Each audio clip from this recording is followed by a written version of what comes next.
Hello everybody. तो आज हम स्टार्ट कर रहे हैं जनरल एनाटॉमी का सेकंड चैप्टर, स्केलेटल सिस्टम। इसके पहले इंट्रोडक्शन था और ये स्केलेटल सिस्टम है। इसमें बोन्स के बारे में पढ़ेंगे हम, क्या होती है बोन्स, कितनी होती हैं, फंक्शंस क्या हैं बोन्स के। फिर इसके बाद हम जॉइंट्स पढ़ेंगे नेक्स्ट चैप्टर में। तो अभी skeletal system. Firstly skeletal system में हम पढ़ेंगे बोन्स के बारे में। बोन्स की स्टडी को क्या बोलते हैं? स्टडी ऑफ बोन्स क्या बोलते हैं इसको? Osteology. Osteology, study of bones. तो टोटल कितनी बोन्स होती हैं? 206। तो इसमें हम फंक्शन पढ़ेंगे बोन्स के पहले, फिर क्लासिफिकेशन पढ़ेंगे कौन कौन सी बोन्स होती हैं, उनके क्या फंक्शंस होते हैं। तो इस तरह से आगे बढ़ेंगे। तो सबसे पहले फंक्शंस। फंक्शंस बोन के सबको पता ही होगा, तब बेसिक है। और अपने ऑर्गन्स को प्रोटेक्ट करता है, जैसे ब्रेन को कौन प्रोटेक्ट करता है? स्कल होता है, स्कल बोन होता है एक, इसके अंदर अपना ब्रेन प्रेजेंट होता है। अगर स्कल ना हो तो कोई भी इंजरी हो तो ब्रेन डैमेज हो जाएगा। तो इसका प्राइमरी फंक्शन क्या है? Protecting of organs. और फिर फ्रेमवर्क ऑफ बॉडी भी देता है ये, मूवमेंट भी प्रोवाइड कराता है। फ्रेमवर्क जैसे मतलब मेन तो हार्ड स्ट्रक्चर बॉडी में अपने बोन ही होता है, बोन ही फ्रेमवर्क देता है बॉडी को, मतलब बॉडी के शेप में रहेगी। और बाकी स्टोर करता है मिनरल्स को, जैसे कैल्शियम हो गया, फॉस्फोरस हो गया। तो स्टोरेज ऑफ मिनरल भी एक फंक्शन इसका हो गया। और ये भी एक काफ़ी मेजर फंक्शन है इसका, ब्लड सेल प्रोडक्शन। आरबीसी और डब्ल्यूबीसी ये सब बोन मैरो में ही फॉर्म होती हैं। तो ये भी इसका फंक्शन हो गया। तो ये 3-4 फंक्शन इसके हैं।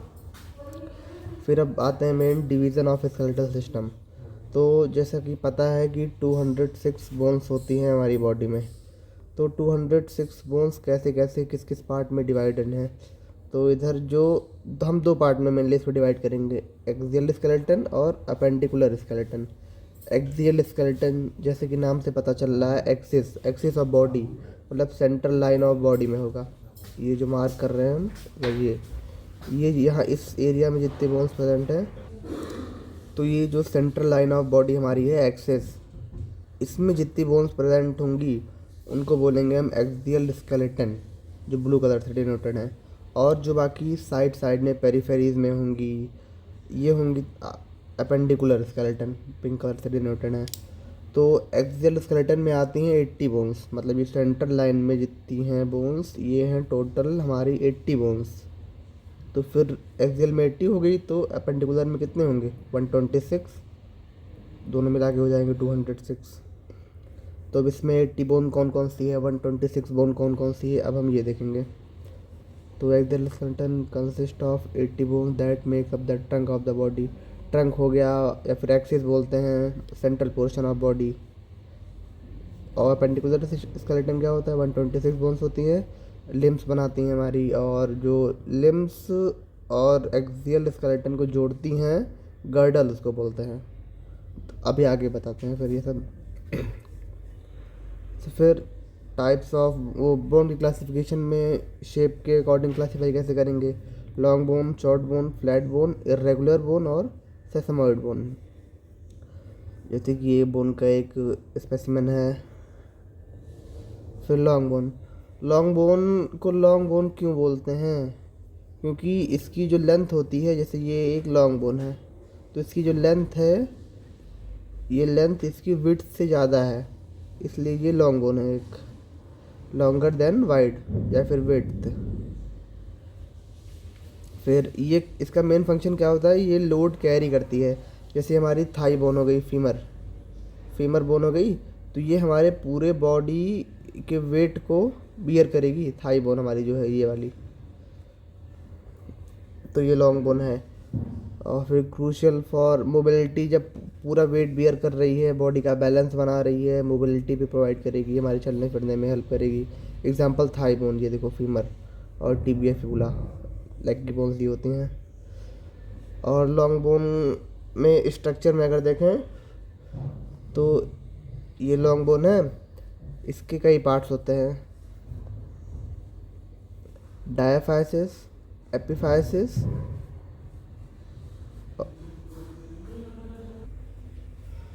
हाँ, तो पार्ट्स ऑफ लॉन्ग बोन, जैसे ये डायग्राम है, तो ये जो सेंट्रल पोर्शन ऑफ बोन है बीच का, इसको शाफ्ट भी बोलते हैं। मेन पोर्शन ऑफ बोन ये है तुम्हारा डायाफाइसिस, डायाफाइसिस। और जो ये एंड्स हैं बोन के, ये हुआ, ये है एपिफाइसिस। एक और पार्ट होता है, इसमें मेंशन नहीं है, मैं डाउन कर दे रहे हैं। यहाँ पे एपिफाइसिस और डायाफाइसिस के बीच में इसे बोलते हैं हम लोग मेटाफाइसिस।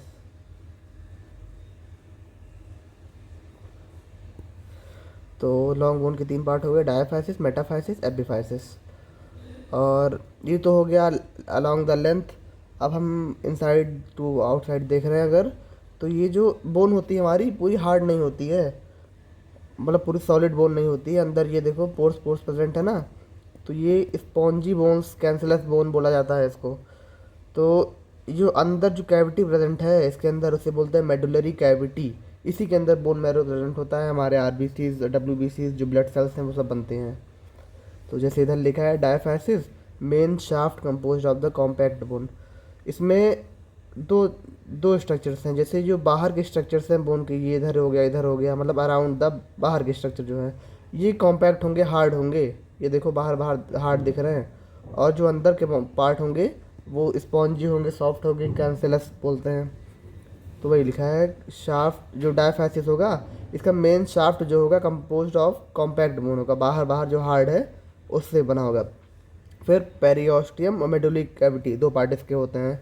पेरियोस्टियम क्या है? Membrane of living cells in diaphysis that allow tendon and muscle to attach themselves to bone. Periosteum में ही हो गया, जो बाहर बाहर का पोर्शन है हार्ड वाला, ये पेरियोस्टियम हो गया। और जो अंदर का पोर्शन है वो मेडुलरी कैविटी हो गया। Hole that contain bone marrow, इसी के अंदर बोन मैरो होती है। बोन मैरो क्या होता है? बोन मैरो में फैट होते हैं और ये RBC, WBC blood cell produce करते हैं। और इम्यून सिस्टम, मतलब इम्यून सेल्स प्रोड्यूस करते हैं, तो इम्यून सिस्टम में भी इसका रोल हो गया। और एपिफाइसिस हो गया, epiphysis that is composed of cancerous bone and articular cartilage. Articular cartilage का क्या मतलब है? कार्टिलेज तो पता ही है, आर्टिकुलर क्या होता है? आर्टिकुलर मतलब जहाँ जॉइंट बन रहा है, आर्टिकुलेट कर रहा है। आर्टिकुलेट मतलब जॉइंट बनाना। तो एपिफाइसिस है, तो जिससे ये लॉन्ग बोन है। अब ये बोन किसी ना किसी बोन से तो जुड़ी होगी, जैसे कि ये हमारी है ह्यूमरस बोन, हैंड की ह्यूमरस बोन है ये। तो ये हमारे शोल्डर से जुड़ी होगी, शोल्डर जॉइंट में इसका ये हेड।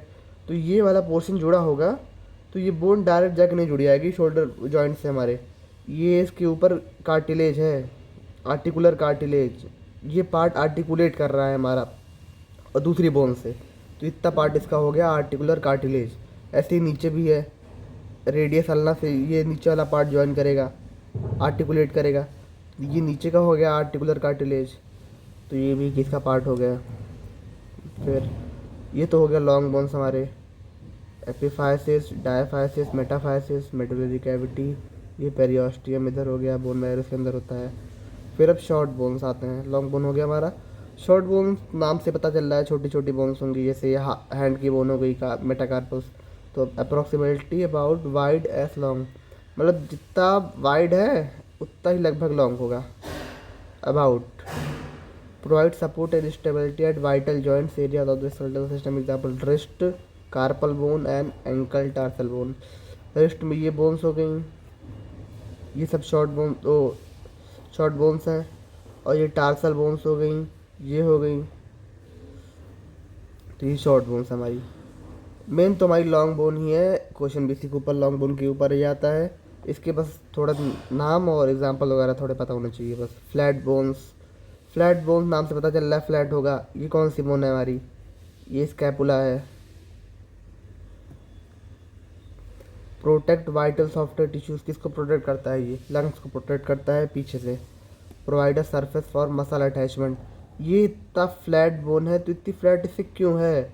हर एक बोन का जो शेप है, जो उसका फंक्शन है, सबका एक सिग्निफिकेंस है।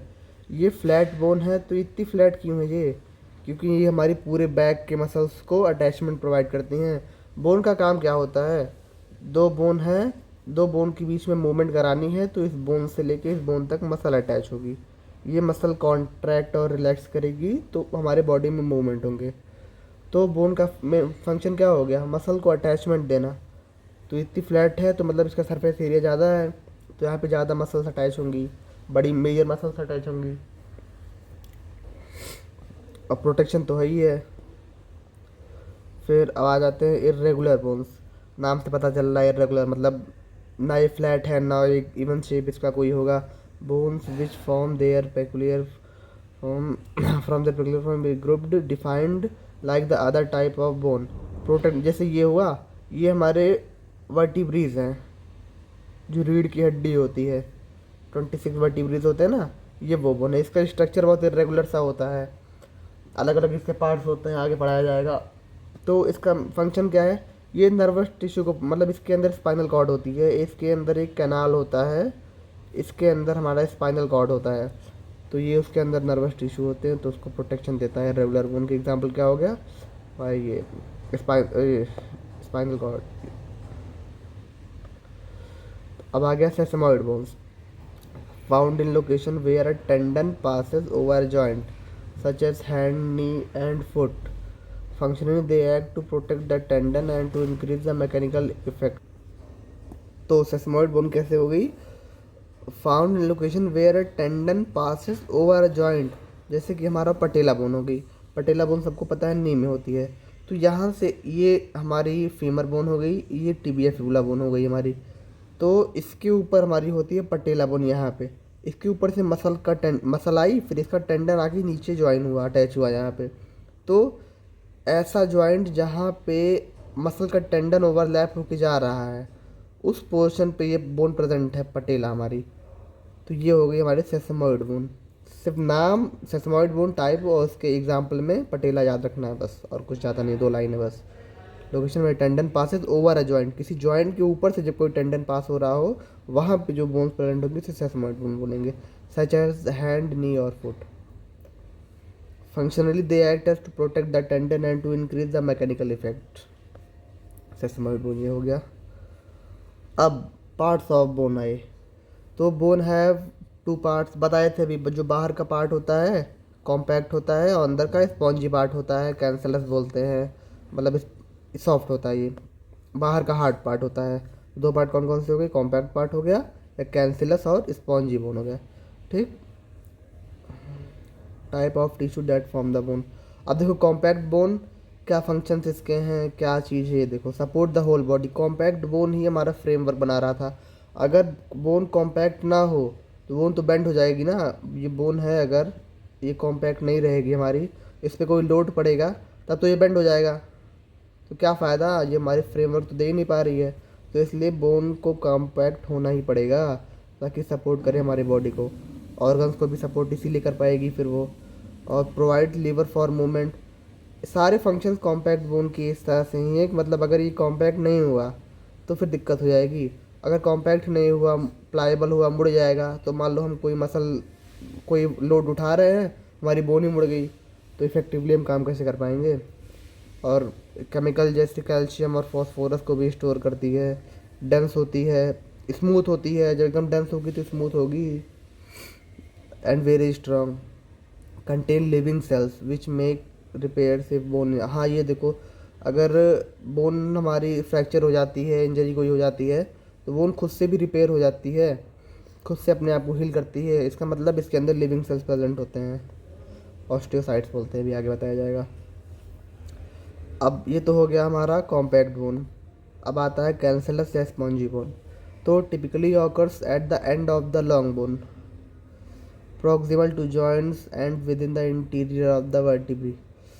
तो ये जो इसका पार्ट है स्पॉन्जी पार्ट, देखने में देखो होल होल लग रहा है ना, पोर्स इसके अंदर प्रेजेंट है, तो ये एकदम हार्ड नहीं होता, स्पॉन्जी होता है ये। कैंसलस बोन भी इसी को बोलते हैं। ये टिपिकली कहाँ प्रेजेंट होता है, ends of the long bone, long bone के एंड से प्रेजेंट होता है ये। और स्पॉन्जी होता है, लाइट वेट होता है। अगर पूरी बोन हार्ड ही हो जाएगी, कॉम्पैक्ट हो जाएगी, तो इतना वेट बोन का ही हो जाएगा। वैसे ही इतना ज़्यादा वेट होता है ह्यूमन बॉडी का, फिर बोन का अगर पूरा बोन कॉम्पैक्ट हो जाएगी तो वेट काफ़ी ज़्यादा हो जाएगा। तो इसका ये भी एक सिग्निफिकेंस है कि बीच का पार्ट जो होता है और ये जॉइंट्स के पार्ट्स का, तो ये कैंसरस बोन होती है हमारी। Also like compact bone contain living cells which help make repairs. यहाँ भी लिविंग सेल्स होती हैं। ये तुम्हारे बोन का डायग्राम वही वाला फिर से है। फिर अब लिगामेंट आ गया। लिगामेंट पता ही होगा, कनेक्टिव टिश्यू होता है, एक होता है लिगामेंट, एक होता है टेंडन। तो लिगामेंट अभी पढ़ते हैं। लिगामेंट क्या है? The tissue that connect bone to other bone. Bone to bone को जोड़ने वाला स्ट्रक्चर जो होता है वो होता है लिगामेंट, और बोन टू मसल जो जोड़ता है वो होता है टेंडन। तो अभी तो हम लिगामेंट पढ़ेंगे, मतलब दो बोन को जोड़ने वाला जो कनेक्टिव टिश्यू है उसे बोलते हैं लिगामेंट। ठीक है, अब जॉइंट्स आ गए।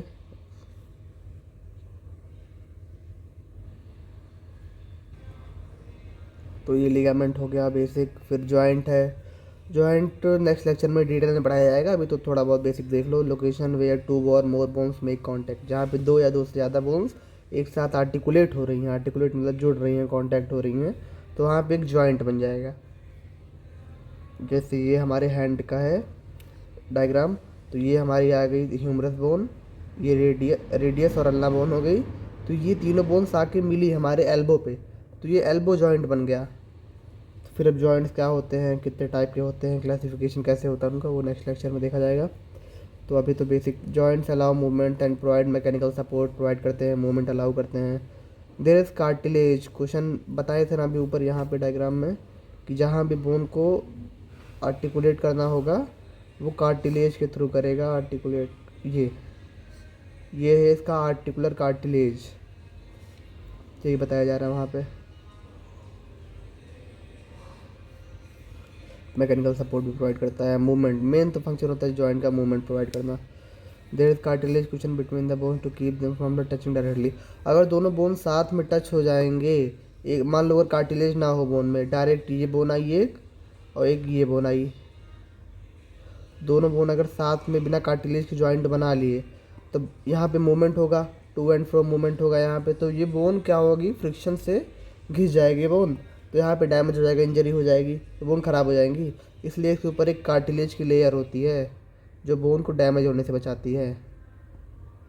ये इस तरह से दोनों बोन जो आर्टिकुलेट करेंगे, दोनों में कार्टिलेज की लेयरिंग होगी।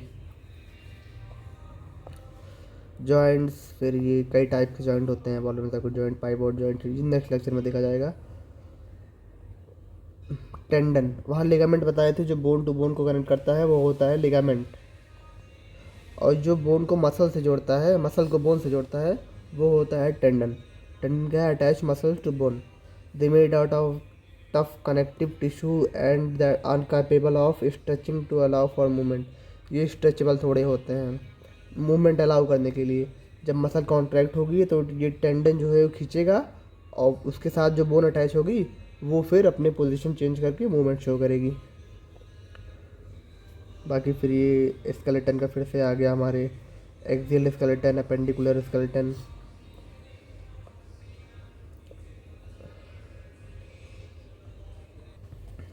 हाँ, तो ये एक मेजर चीज़ रह गई थी, एक्सियल स्केलेटन जो बताए थे जो along the axis of body हो, और अपेंडिकुलर स्केलेटन क्या होता है जो पेरिफेरीज में हो, जैसे ये। तो अब एक्सियल स्केलेटन में कौन कौन से बोन आएंगी? स्कल, स्कल है, स्कल में दो बोन हो, दो, एक तो क्रेनियल बोन्स आ जाएंगी, क्रेनियल बोन्स, और एक facial bones, facial bones, cranial bones. ये हो गया, ये हो गया। फिर उसके बाद बीच में ये सेंटर पोर्शन में क्या है, ये स्पाइंस है हमारी, वर्टिब्रीज जिसे बोलते हैं, तो स्पाइन हो गया, और रिब केजेस हैं।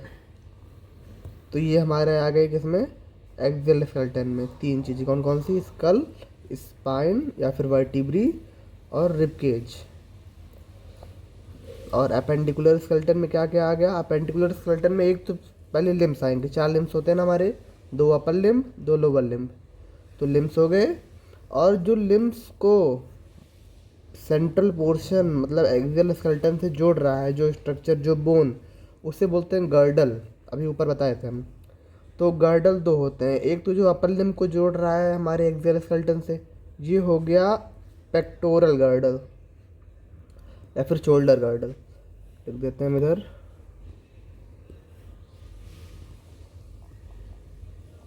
पेक्टोरल गर्डल, ये जो हमारे अपर लिम्ब को एक्सोस्केलेटन से जोड़ रहा है स्ट्रक्चर, वो हो गया पेक्टोरल गर्डल। और जो लोअर लिम्ब को जोड़ रहा है वो पेल्विक गर्डल, ये देखो लिखा है यहाँ पे। तो पेल्विक पेक्टोरल दो गर्डल हो गए हमारे, ये हमारे लिम्ब्स को जॉइन करेंगे हमारे से एक्सोस्केलेटन से। तो अब इसमें बोन कौन कौन सी होती है हमारी? Skull, spine, ribcage. तो हमारे स्कल में तुम पता है दो टाइप के बोन है, एक तो क्रेनियल बोन्स है, एक फेशियल बोन्स हैं। तो क्रेनियल बोन कौन कौन से होते हैं? फ्रंटल, पैराइटल को लिख देते हैं हम,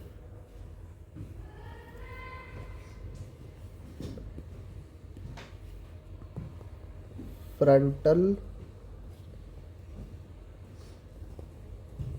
parietal, temporal, occipital, sphenoid, ethmoid. ये इतनी बोन्स हमारे होते हैं स्कल में। तो स्कल में हमारी टोटल कितनी बोन्स होती हैं? 8। अब ये तो 8 नहीं हुई, 1 2 3 4 5 6 ही हुई। कैसे? फ्रंटल 1 होती है, पैराइटल 2 होती है, टेम्पोरल 2 होती है, बाकी सब 1 1 होती है। पैराइटल और टेम्पोरल 2 2 होती हैं, बाकी सारी बोन्स सिंगल्स प्रेजेंट होती हैं। तो टोटल हो गई 8 बोन्स हमारी क्रेनियम की। ऐसे फेशियल बोन्स हैं, फेशियल बोन में मैक्सिला, मैंडिबल, जाइगोमैटिक बोन। हाँ, तो ये हम इमेज अटैच कर दिए हैं, यहाँ से पढ़ाना थोड़ा इजी हो जाएगा। तो स्केलेटन में पढ़ा रहे थे। तो एक्सोस्केलेटन में स्कल में क्रेनियम बोन्स हो गई 8 और फेशियल बोन्स हो गई 14। एक होती है हायोइड बोन, एक है ये हायोइड बोन हो गई। और ईयर की बोन्स होती हैं 3, दोनों ईयर में, तो इसे बोलते हैं ऑडिटरी ऑसिकल्स। ऑसिकल्स मतलब ईयर की बोन्स। 3 3 6 ये हो गई, मेडिसिनकल स्टेपिस के नाम होते हैं। और फिर वर्टिब्रल कॉलम मतलब वर्टिब्रीज 26 वर्टिब्रीज होती हैं, 26 ये वर्टिब्रीज हो गई। और फिर आते हैं थोरैक्स में, हमारे स्टर्नम एक बोन होती है और रिब्स 12 पेयर होते हैं। तो 12 × 2 24। ये बीच का जो बोन दिख रहा है ये वाला आगे, ये स्टर्नम है और ये रिब्स हैं। और पीछे ये वर्टिब्रीज हैं, 26 वर्टिब्रीज हैं। ये स्कल इतना पोर्शन है, फिर यहाँ पे फेशियल बोन्स हैं। और यहाँ पे एक हायोइड बोन ऐसे प्रेजेंट होती है, यू शेप्ड। ये हो गया, ये तो हो गया हमारा एक्सियल स्केलेटन कंप्लीट। अब अपेंडिकुलर स्केलेटन, ये तो 80 बोन्स होने चाहिए यहाँ पे, तो ये 80 बोन्स कंप्लीट हो गई। अब अपेंडिकुलर स्केलेटन में 126 बोन। तो 126 बोन कैसे होंगी? जितने भी 4 लिम्ब है ना, तो ईच लिम्ब में 30 बोन्स होती हैं। तो 30 × 4 120 ये हो गई। और 6 बोन होती है हमारे गर्डल्स में। तो 30 बोन्स कैसे हो गई? एक तो ये अपर लिम्ब में देखते हैं, ह्यूमरस, ये ह्यूमरस, रेडियस, अल्ना। और 8 होती हैं कार्पल्स। तो एक तो हो गया ह्यूमरस, रेडियस, अल्ना और 8 कार्पल्स। उसके बाद मेटाकार्पल्स, 5 मेटाकार्पल्स, 5 मेटाकार्पल्स हो गई। ये कार्पल्स, 5 मेटाकार्पल्स। उसके बाद ये छोटी छोटी जो फिंगर्स वाली बोन है, ये 14 होती हैं टोटल। 14 phalanges, 14 phalanges. तो ये टोटल मिला के हो गई 30 बोन्स। 30 इधर, 30 इधर। ये तो हो गया अपर लिम्ब के बोन 30। लोअर लिम्ब में आते हैं, ये फीमर, टिबिया, फिबुला। जैसे वहाँ कार्पल्स थे वैसे यहाँ टार्सल्स हैं। एक डिफरेंस है, वहाँ पे 8 कार्पल्स थे, यहाँ पे 7 ही टार्सल्स होंगे।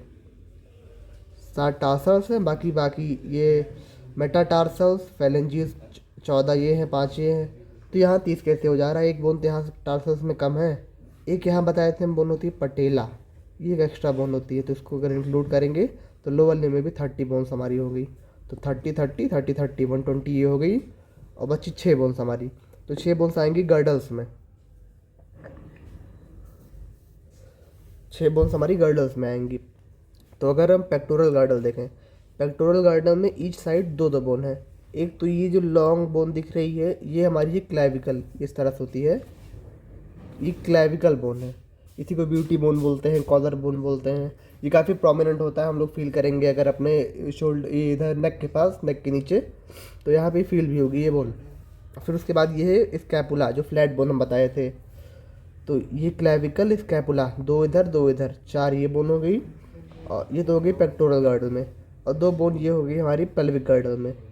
हिप बोन ये है, एक हिप बोन ये है, एक हिप बोन ये है, बीच में ही प्यूबिक सिम्फाइसिस कार्टिलेज से ज्वाइन होता है।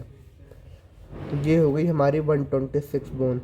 ये इमेज है बीडी चौरसिया का, इसमें फेशियल बोन्स के नाम भी लिखे हैं सब, तो ये सब पढ़ लेना, याद होने ही चाहिए बोन्स के नाम। बस, तो ये लेक्चर यहाँ पे ख़त्म हुआ। नेक्स्ट लेक्चर आएगा हमारा जॉइंट्स का। Thank you.